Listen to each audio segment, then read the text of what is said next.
contre, c'est un chien qui a été laissé après confinement.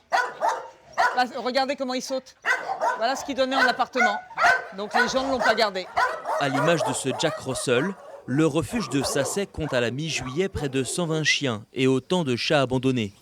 Avec le début des vacances, comme souvent, de nombreux animaux sont laissés sur le bord de la route. La présidente de ce refuge exprime à notre micro sa colère.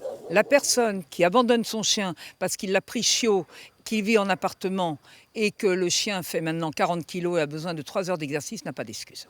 Et elle n'hésite pas à pointer du doigt l'adoption sur un coup de tête. C'est-à-dire que le chien doit être comme dans leur représentation mentale, le chien qui fait des câlins, le chien qui obéit, le chien qui, on se demande s'il doit faire ses besoins, le chien qui n'a besoin de rien sauf de l'amour de son maître. Ça n'existe pas. Mais les chiens abandonnés ne sont pas les seuls animaux qui se retrouvent dans le refuge. Un certain nombre sont réquisitionnés et placés par la justice.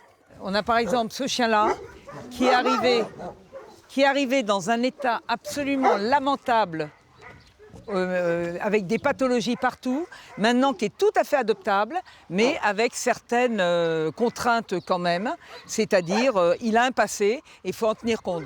En attendant, salariés et bénévoles prennent soin au quotidien des animaux et souvent, il faut redoubler d'attention. Il y en a qui arrivent dans des états pitoyables, très maigres, il y en a qui sont vraiment pas beaux à voir quand ils arrivent au refuge, hein, c'est sûr.